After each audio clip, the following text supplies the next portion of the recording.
Bismillahirrahmanirrahim. Assalamualaikum warahmatullahi wabarakatuh. Alhamdulillahirabbil alamin wassalatu wassalamu ala nabiyina Muhammadin wa ala alihi wa sahbihi ajmain, amma ba'du. Ini tanggal 25 ya? Betul. Tanggal gajian ya? Selalu begitu ya. Oh, pantes. Tapi Pantes. Pada ngayap kemana nih? Belum. Oh belum. Oh belum masuk. Nggak belum. Siapa tahu sekarang nggak masuk. Tapi jangan bubar duluan. Baik, hari ini tema kita adalah bahwa ibadah itu tidak hanya di bulan Ramadan. Banyak orang yang Ramadan, Masya Allah ibadahnya tuh kaki di kepala, kepala di kaki. Wah semuanya diuber gitu kan. Begitu lebaran, wassalam. Udah gara-garanya apa nih? Gara-gara setan udah lepas lagi katanya gitu. Yang disalahin setannya. Padahal dia dalam hatinya jangan-jangan ada setannya yang udah lepas gitu ya. Nah, sebetulnya yang perlu kita masih harus lanjutkan. Taraweh enggak usah lah ya. Emang taraweh cuman di Ramadan. Enggak usah kerajinan juga. Syawal masih taraweh enggak usah. Emang enggak sah juga sih. Ya. Nah, tapi yang kudu diterusin itu apanya? Continuity-nya. Ah, enggak cuma masalah syuting nih continuity ya. Nah, jadi tentang apa? Tentang rutinitas kita, puasanya, tilawahnya, sholat malamnya. Kalau mau bicara puasa Syawal, hari ini udah masuk hari ke-26 Syawal. Kalau baru dimulainya, oh iya ya, belum puasa 6 Syawal, besok udah mulai telat, Bu. Besok udah hari ke-27, 28, 29, 30, tinggal 4 hari lagi. Bisa nggak 2 harinya Zulqa'dah kata dia? Ya nggak bisa. Tapi kalau tetap mau puasa boleh nggak? Ya boleh. Jadi walaupun nggak dapat 6 hari bulan Syawal, dapat 3 hari boleh nggak? Ya masa nggak boleh. Tapi jangan minta pahala kayak yang puasa 6 hari gitu aja. Tahu dirilah kita. Gitu loh. Ini puasa 6 hari sama puasa 3 hari mau disamain. Ntar dulu kan gitu. Nah, tapi kalau pertanyaannya gini, saya udah dapat Syawalan nih 6 hari, tapi belum diqodho nih kemarin. Kira-kira gimana ya? Ya nggak gimana-gimana, tinggal qodhoin aja yang belum diqodho. Emangnya boleh puasa Syawal dulu baru qodhonya? Ya masa nggak boleh? Ya boleh-boleh aja.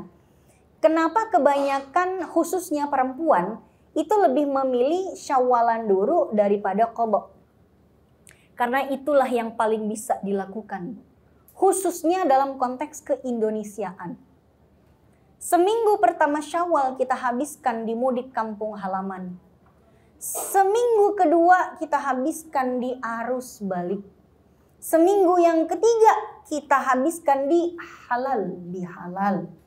Tinggal seminggu terakhir doang, itu juga bagus kalau nggak diisi dengan haid. Nah tuh ya.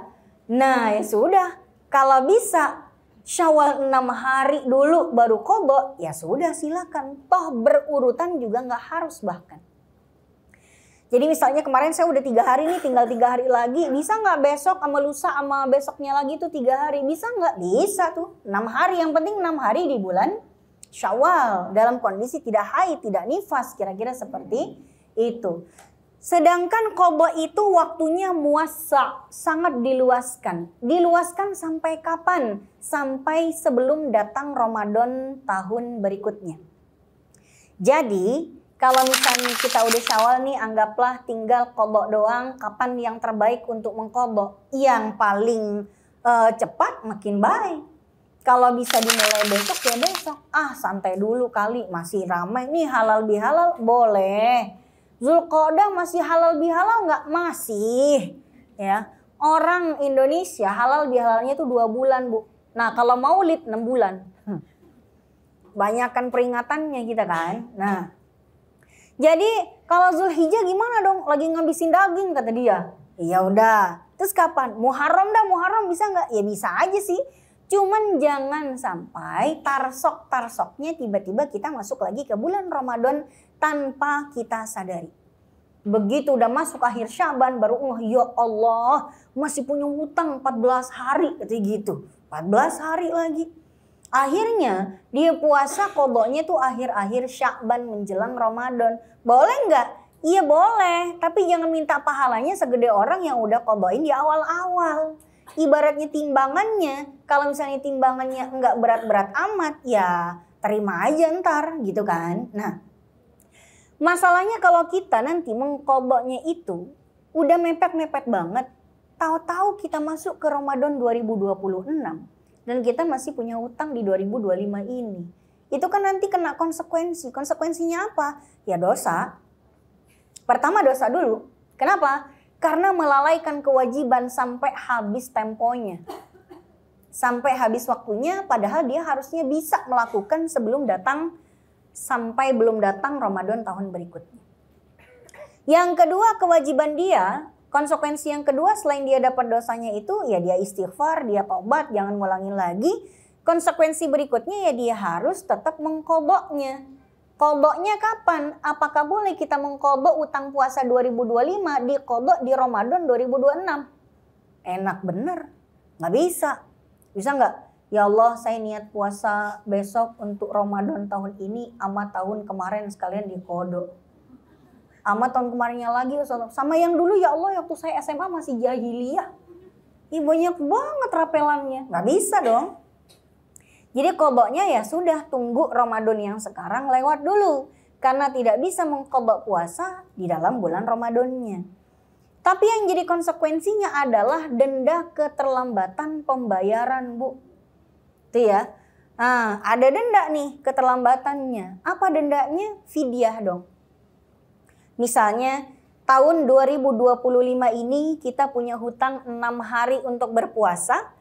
Lalu kita tarsok, entar besok dan kita ketemu lagi dengan Ramadan tahun 2026 dalam kondisi kita belum membayar 6 hari tersebut. Maka di Ramadan 2026 itu kita tetap menjalani puasa sebagaimana mestinya. Lalu setelah Ramadan 2026 berlalu, kita qodoin puasa tahun 2025 itu. Sambil kita istighfar sama Allah gara-gara kita terlambat bayarnya. Nah, mulai Syawalnya 2026 itu kita mulai kodok-kodokin puasa yang 2025, tambah lagi kodok puasa 2026-nya kalau ada, kan gitu kan? Kalau mau Syawalan dulu, habis itu entar puasa-puasa, kodok dan lain sebagainya. Kira-kira seperti itu. Supaya tetap kita terhitung, tetap kita melunasi hutang. Dan ada lagi kewajibannya yaitu apa? Bayar fidyah. Fidyah itulah denda keterlambatan karena kelalaian. Contoh, nggak usah kejauhan dari ke 2026 dah. 2024 lalu misalnya kita punya utang puasa 6 hari. Belum dibayar sampai gini hari 2025, bahkan Ramadannya jangankan udah ketemu Ramadan 2025, udah Syawalnya pun udah mau berlalu. Apa yang harus kita lakukan dengan hutang puasa 6 hari di 2024 itu? Ya kodoklah segera mungkin di tahun ini. Sambil bayar fidyahnya. Kalau tadi 2024 berapa hutangnya? 6 hari ya. Berarti bayar fidyah juga kepada 6 orang miskin. Membayar fidyah kepada 6 orang miskin.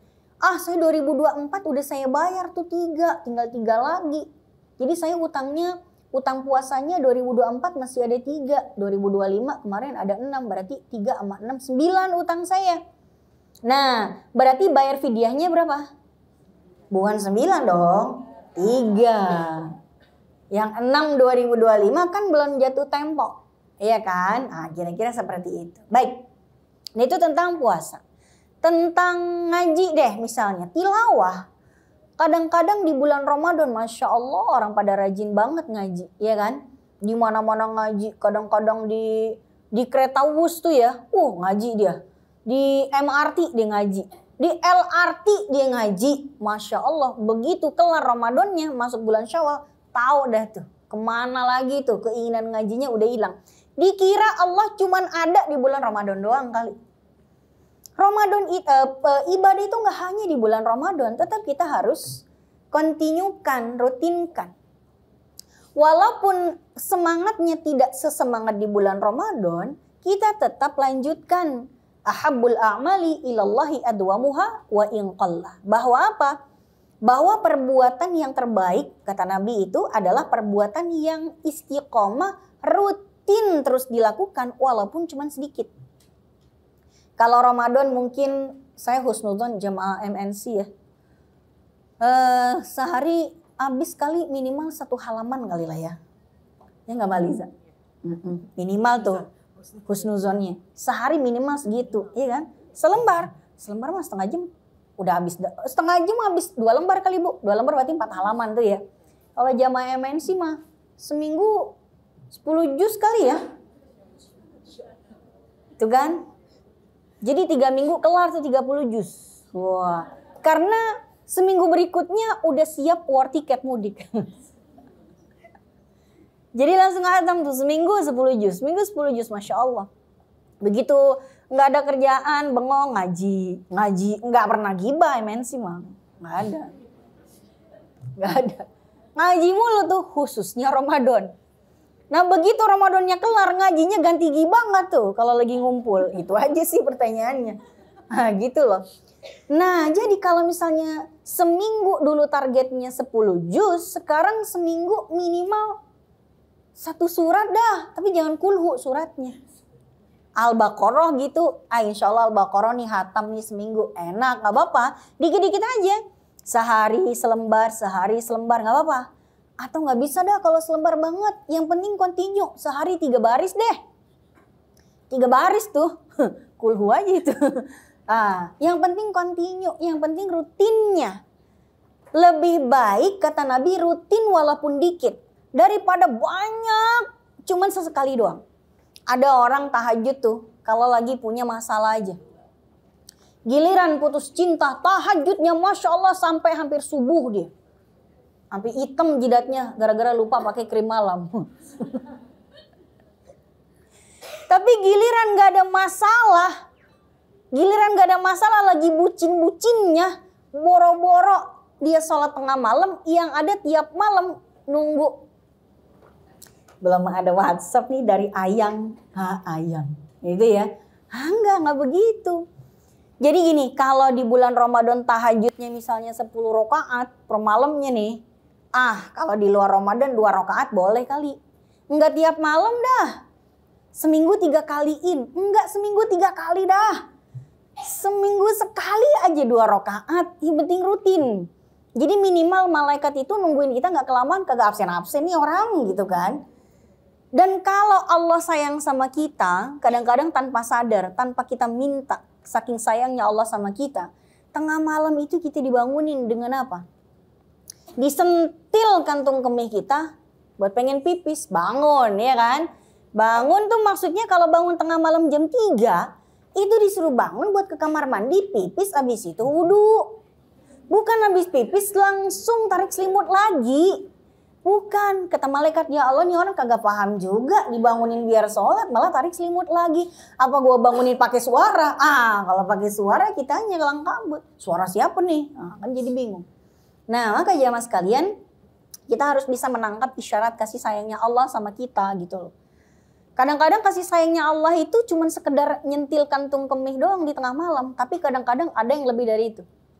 Ada yang dibikin sakit dulu sama Allah. Dibikin sakitnya yang disentil doang gitu. Kalau misalnya buat Allah itu gampang ya. Untuk bikin kita salah urat gitu ya. Aduh gak bisa tidur gitu kan. Nah dibikin nggak bisa tidur, dibikin insomnia Bu, bukan surya, bukan. Insomnia beneran.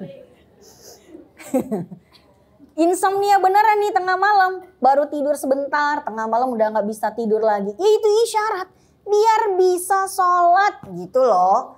Lah ini insomnianya bukannya diisi sholat Bu. Lihat-lihat FYP. Ini parah nih. Parah nih. Ibaratnya di luar lagi ada hujan emas. Kita lebih memilih berteduh di dalam selimut. Rugi nggak tuh jamaah sekalian? Kalau entar malam jam 1 ada hujan. Rintik-rintik. tapi isinya bulir-bulir emas. Tetap ada dalam rumah, apa bawa ember paling gede taruh di depan rumah. Ayo, kalau saya nggak ember bu, truk. Emas gitu loh, hari gini naik. Berapa tuh hari ini ya harganya? 2 juta ya. Nah itu di setiap tengah malam apa kata Nabi Muhammad, Allah berfirman dalam hadis qudsinya, kata Allah tuh gini. Kalau ada yang di tengah malam itu sholat, siapa yang minta di sepertiga malam, kan Nabi bilang gini, yanzilu rabbuna tabaraka wa ta'ala, Allah itu keberkahannya itu turun deras banget. Hina yabqa sulusul lail al-akhir minal lail. Jadi di sepertiga malam yang terakhir itu, rahmat Allah itu turun deras-derasnya. May yaghfiruni fa'aghfir lahu. Siapa yang mohon may yastaghfiruni fa'aghfir lahu. Siapa yang mohon pengampunan dosa sama saya ampunin. Itu jaminan nomor 1. Kemudian siapa yang minta, aku akan berikan. Siapa yang memohon ini dan itu, saya ijabahin. Itu kan jaminan-jaminannya gratis bu. Gratis. Dan gak perlu ada kuota. Gak perlu war tiket. Gak ada. Pokoknya siapa yang bangun di sepertiga malam, sholat, minta ini, minta itu, dikasih dah. Kalaupun gak dikasih persis seperti minta kita, Allah gantikan yang lebih baik dari yang kita minta. Karena kadang-kadang yang kita minta belum tentu itu yang terbaik buat kita. Ya kan? Ya Allah, saya minta suami yang ganteng dan kaya raya ya Allah. Ternyata nggak dikasih tuh suami yang kaya raya. Kitanya yang dikasih kaya sama Allah. Mau nggak? Pilih suami kaya apa diri kita yang kaya? Dua-duanya. Nah, kadang-kadang kita minta, ya Allah berikanlah aku anak yang soleh. Ternyata bukan sekedar soleh, tapi juga anak yang berbakti. Iya kan? Kadang-kadang Allah itu tidak hanya memberikan apa yang kita mau, tapi apa yang kita lebih butuhkan. Atau kita yang lebih pantas untuk menerima. Kadang kita minta sesuatu yang kalau kita dapetin itu malah jadi masalah. Ya Allah, jadikan aku punya kulit yang glowing. Yang putih ya Allah, tiba-tiba begitu dia glowing, dia jadi pelakor bu. Tuh, berarti kita nggak pantas diberikan itu. Karena itu akan menjadi pembawa kita ke neraka tuh kayak begitu kan. Udahlah ya Allah, saya nggak glowing amat, nggak apa-apa. Yang penting suami saya kepincut tiap hari sama saya. Itu nanti dikasihnya yang kayak gitu. Gitu loh. Jadi kadang-kadang kita minta sama Allah, belum tentu Allah ngasih seperti yang kita inginkan. Tapi Allah berikan apa yang pantas dan tidak membawa keburukan bagi kita. Ya Allah, saya minta anak laki-laki, pokoknya laki Allah. Ternyata Allah ngasihnya anak perempuan. Tapi berhati baja seperti laki-laki. Kuat mentalnya dan lebih penyayang gitu ya. Why not? Kenapa enggak? Gitu. Jadi jamaah sekalian, sholat malam itu jangan hanya di bulan Ramadan. Udah deh, nggak harus tiap malam nggak apa-apa. Nggak harus satu malam 30 rakaat, nggak harus. Itu ya. Udah semalam 2 rakaat udah kelar. Ya Allah saya 2 rakaat aja, yang penting absen aja malam ini ya Allah. Ya udah nggak apa-apa. Kalau kurang, kayaknya lebih enak nih. Lagi syahdu nih jam segini nih. Nambah lagi nggak apa-apa. Betah nih nambah lagi nggak apa-apa. Kulhu juga nggak apa-apa bu suratnya. Udahlah 2 rakaat, kulhu di rakaat pertama, inna a'tayna rakaat kedua. Nggak apa-apa.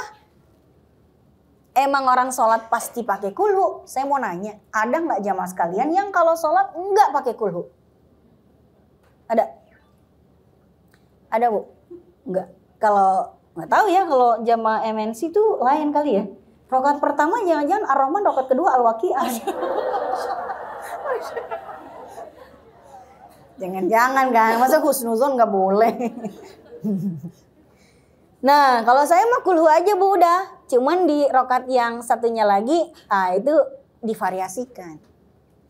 Cuman ketika mengambil saya bosan kulhu mulu, yang lain. Yang lainnya itu dibacanya sambil fokus tapian. Kayak Al-Kafirun. Itu kalau nggak fokus hati-hati loh. Ini kayak ibaratnya dia ketemu U-turn lagi dia nggak nyampe tuh.